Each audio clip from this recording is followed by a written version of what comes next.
नारळाचे फांदे किती मस्त फुटालेत बघा. आतून ना असं कवळे कवळे पानं निघालेत. एकदम कवळे पानं आलेत नारळाचे फांद्या.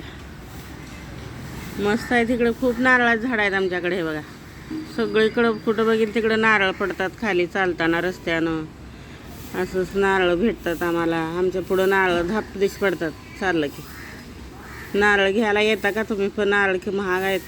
फटाफट नारळ पडतात आमच्या पुढं येऊन चालताना रस्त्यात. हे बघा, छोटे पण आहेत मोठे पण आहेत झाडं खूप आहेत. हे बघा, छोटे मोठे गच भरलेत, नारळ लागलेत.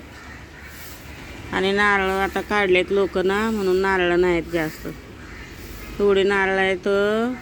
आम्ही रस्त्यानं चाललो ना, आम्हाला नारळच नारळ भेटतात. आम्ही विकत घेत नाही नारळ कधी. एवढे नारळ जमा होतात आमच्याकडं. नारळाचं काय पण बनवा, वड्या बनवा, हे बनवा, मोदक बनवा.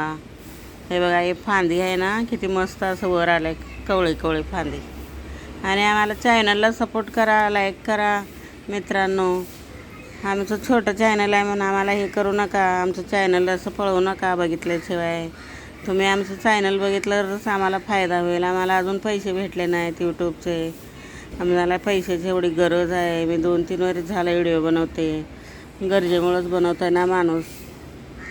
तर कोण आम्हाला हे करेना झालेत सपोर्ट. गावच्या लोकांना खोटं खोटं किती हे करतात नाटकं, त्यांना सपोर्ट करतात लगेच. आम्ही तर तसं नाही करत. काय जे आहे तेच आम्ही करतो व्हिडिओ. लाईक करा, सबस्क्राईब करा मित्रांनो. चला बाय.